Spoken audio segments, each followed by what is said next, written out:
Regresa nuestro historiador, Sí, doctor William, aquí. el hombre codirector del Diario El Siglo, editorialista del periódico y una de las personas más influyentes en la opinión política de Colombia, Alberto Abello. Bienvenido. Muchas gracias. Tu programa tiene una gran audiencia. Yo me suelo encontrar con gente. Yo lo conozco a usted, pero ¿de dónde? Yo no me acuerdo. No, es que yo vi el programa La Barbería, William Calderón, no sé cuánto. Es una audiencia muy curiosa por todas partes que tú tienes. Las mujeres están de moda. Bueno, ¿cuándo no han estado? Las mujeres siempre han tenido un protagonismo, unas veces detrás de los hombres y otras veces adelante, pero siempre han tenido protagonismo. Porque lo que hacen los hombres los hacen para alguna mujer, ¿no? O por una mujer. Claro, o para una mujer. Estamos viviendo algo muy especial. Yo recuerdo a doña Berta Hernández de Ospina Pérez, que fue nuestra heroína el 9 de abril de 1948. Claro, era un Doña personaje de Berta, doña Berta, a usted le tocó vivir. Ah, no, 1000 veces estuve con ella, porque yo trabajé con ella y con Álvaro Gómez en el directorio de Cundinamarca, que era el directorio, como digamos, El verdadero directorio. que mandaba en la política conservadora. Y en esa época ella era una dirigente nacional. Sí, Es decir, era reconocida por el conservatismo de todo el país, como tú dices, como una heroína del 9 de abril, pero después porque fue una persona también que hizo política social, trató de romper ese esquema de que el partido era solo para un sector de la sociedad y ella ayudó a mucha gente, a los sectores populares, porque instintivamente le gustaba ayudar y le sirvió mucho al conservatismo, porque, digamos, su esposo era lo contrario, ¿no? El doctor Ospina era un empresario, había fortalecido la Federación de Cafeteros de una manera impresionante, con el centavo que puso de impuesto por la libra, hizo de la Federación de Cafeteros la empresa cooperativa más importante de Latinoamérica, que le ayudaba a todos los agricultores, no solo a los cafeteros, una cosa extraordinaria. Y él como empresario, como llevaba ese apellido Ospina, que era tan importante en el conservatismo, de repente... desde Pedronel Ospina, ¿no? Desde Mariano, el fundador de la familia. Mariano Ospina Rodríguez. Y después sigue Pedronel. Entonces, a él lo llaman para que participe en la política. Y además la gente lo veía, parece ser, desde que era un joven ingeniero que se ha graduado en Estados Unidos, la gente en Medellín lo veía como un futuro presidente desde muy joven, aunque él no estaba en ese momento en política. Y va a entrar a la política, y como cosa curiosa, cuando Laureano Gómez necesita un hombre que sea tranquilo, que sea reposado, que represente lo conservador y que no despierte el antagonismo liberal, decide apoyar a Mariano Ospina Pérez, que era un empresario, que era un político muy importante, que había desde el Congreso presentado además grandes reformas, el seguro social, muchas cosas. Entonces, Laureano, si él se lanzaba a la candidatura presidencial, el liberalismo se unía a Gaitán, todos, y lo derrotaban. Entonces pensó en alguien que no asustara a los liberales por su tranquilidad, por su republicanismo, y el doctor Ospina fue el encargado de eso. Entonces él hizo campaña desde Bogotá, ni siquiera tuvo que recorrer todo el país ni nada, como todos los candidatos presidenciales, y de Bogotá salió a la presidencia de la República. Quería hacer un gobierno de unión nacional, un gobierno tranquilo, un gobierno dándole participación a otros sectores políticos, pero cuando la conferencia panamericana, que se había escogido a Colombia por ser el país precisamente que ofrecía más garantías para hacer una conferencia como esa tan importante para los Estados Unidos y para toda Latinoamérica, ocurre el famoso asesinato de Gaitán y se levantan las gentes, se incendian los periódicos del siglo, y tratan de matar al doctor Ospina y a doña Berta, que en un carro por la octava Palacio de Milagros se salvaron. Esas cosas increíbles, ¿no? pues desde luego que hubo una participación de agentes extranjeros. Aquí estaba Fidel Castro, estaban Del Pino, estaban otros agentes en esa época revolucionarios, cuya tarea era crear esos grandes problemas contra Estados Unidos. Pero nunca nadie se esperó que fuera una cosa de tal magnitud como la que ocurrió aquí en Colombia. Y todo el mundo pensaba en doña Berta, que estaba en Palacio, que eso era de doña Berta. Y resulta que doña Berta mantenía su firmeza. Ella tenía un revólver en su cartera, nunca lo abandonaba. Y conservó la tranquilidad, respaldó a su marido en todo. Y el doctor Ospina con un cigarrillo piel roja. Hizo de vez en cuando, sí, que lo prendía y fumaba tranquilo para que vean, él era un hombre muy sereno también, ¿no?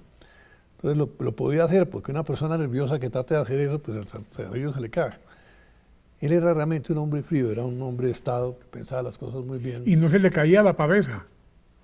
No, por fortuna. Pero el país entero entendió que ella tenía un acto de valor, que se había portado muy a la altura de las circunstancias, y desde ese momento doña Berta tuvo una figuración muy especial en la política como ella. Pese a ser la esposa de Ospina, ella tenía una figura independiente y propia, que le va a servir para ir al Congreso, para hacer muchas cosas, para tratar de fomentar un liderazgo de los líderes populares, de gente del pueblo, todas las cosas, ayudar a otros políticos. Y eso se debía también a su simpatía, a su manera de ser, a su gracia, a su naturaleza, que le permitía actuar y dirigir cosas con independencia. Por ejemplo, ella apoyó la candidatura de Álvaro Gómez con mucha firmeza, ¿no? Y el doctor Ospina le tocó como más trabajo para apoyar la cosa, porque habían tenido grandes peleas con Laureano Gómez y todo eso. Y al final el doctor Ospina también entró, pero fue ella la de la iniciativa, la de la cosa, y la que le abrió campo a Álvaro en ese momento, que por desgracia no fue presidente, porque ya Álvaro en aquella época tenía la idea de que había que combatir el régimen. Él venía pensando mucho en eso. El problema del Frente Nacional es que Contraloría, Procuraduría, algunas magistraturas quedaban en un partido o el otro. Entonces eso hacía que se politizara un poco ciertas instituciones, y eso facilitó también la aparición del régimen en Colombia podrido, con sus grandes negociados, con sus grandes contratos, con su actitud subterránea de horadar la política y de moverse en los bajos fondos para conseguir los contratos.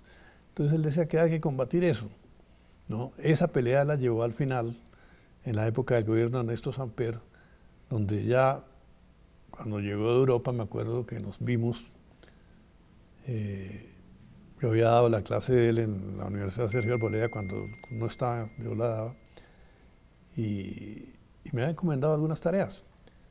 Entonces me felicitó por la clase, que le había gustado mucho y tal, que era muy difícil uno dar una clase que daba él, pues, ¿no? Que no era con un cartabón, sino yo tenía la libertad de escoger el tema. Y entonces, me acuerdo que cuando me despedía de él, me miró con unos ojos grandes que abría a veces. Me dijo: Alberto, ahora tenemos que pensar en cómo tumbar el régimen. Ya dijimos cómo es el régimen, ahora tenemos que pensar cómo tumbar el régimen. Porque no era tumbar a Samper o tumbar a cualquier... No sirve, porque queda todo el aparato de soborno, de clientelismo, de negociados que van desde el Congreso a las cámaras de representantes, por todas partes, los consejos, las gobernaciones, todo. Eso había que destruirlo, neutralizarlo en lo posible, porque si no Colombia, si no superaba esa etapa de corrupción pues ya tan grande, era imposible devolverle la esencia a la política, devolverle la altura a la política y gobernar para el país. Aquí se gobierna para esos grupos. Hablando de esos grandes temas, me retrotraigo 130 años con Rafael Núñez. Ah, bueno, es personaje fuera de serie. Cuéntenos algo, porque usted sí sabe de eso. Bueno, Rafael Núñez, como todos sabemos, cartagenero. Gobernaba desde Cartagena. Gobernó desde Cartagena. así como, y con la ayuda de una mujer, porque fue ella quien también lo inspiraba. Sí, digamos, él era, ante todo, digamos, era un político de tiempo completo. Sí. Él se graduó de abogado muy joven, no tenía ¿Cómo la era edad. que llamaba la señora? ¿Ah? La señora de Rafael Núñez. La última. eh, ya te digo. Que ya la te Santa digo. Sede terminó aprobándole todo. No, es que la esposa de él, la que había tenido primero en Panamá, se murió. Entonces ya ella se podía casar. Pero mientras estuvo viva, a pesar de que se dieron intentos de que la Santa Sede se diera en ese campo, en esa época eran muy duros en eso y no se dieron. ¿No? Núñez era ante todo un político de tiempo completo. Y él se graduó de abogado antes de los 20 años. En ese momento no se podía, tuvieron que hacer una cosa ahí con la fe de autismo y tal. Y fue profesor de la Universidad de Cartagena y además fue rector de la Universidad de Cartagena. Entonces, tenemos un hombre pecoso, un hombre de una inteligencia superior, que además escribía poemas, y esos poemas eran leídos por toda la gente, ¿no? Inclusive por doña Soledad Román, la que tú mencionas. Soledad Román. Ella también los leía y también le dedicaba sus cosas. Pero él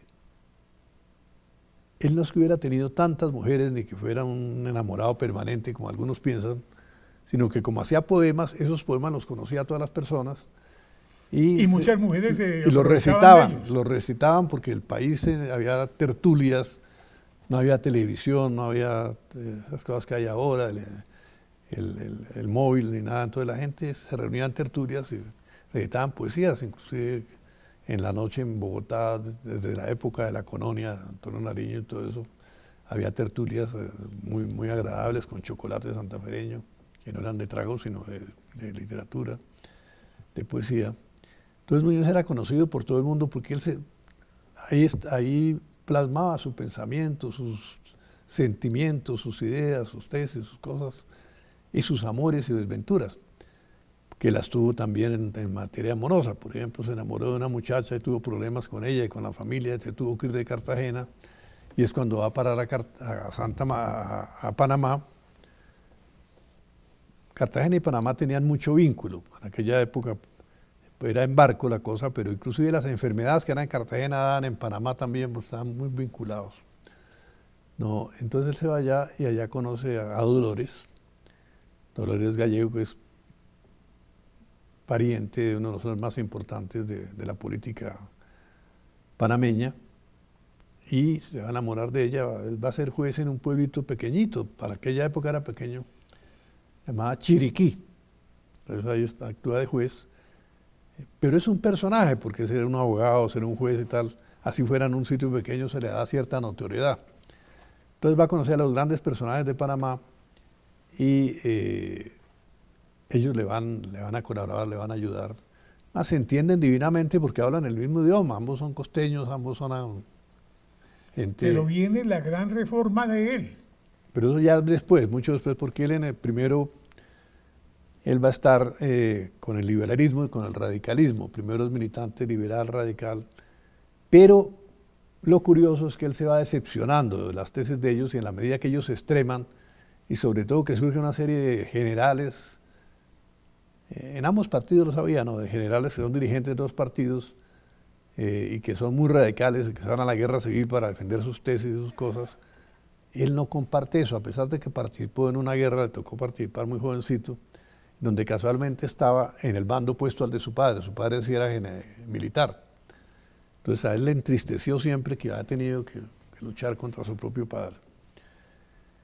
Y Núñez, las ideas económicas del radicalismo, las ideas políticas, el excesivo fraccionamiento del país a través del federalismo, no comparte eso, no le parece prudente, no le parece bueno para el país. Y sobre todo ya cuando llega ya en el 53, él se aparta un poco de esas cosas, logra meter un proyecto de ley por medio del cual el presidente sí puede destituir a los gobernadores, porque habían colocado un proyecto en que no podía, una ley en que no se podía, entonces él logra moderar esta parte, porque le querían era quitar las regiones, todo el poder al presidente de la República. El presidente fuera un títere. Pero ya viene la cuestión de 1863, donde él es elegido, y él ya dice, esto es la anarquía organizada, y se opone totalmente a esa forma como se fragmenta el país, pero no puede hacer mayor cosa.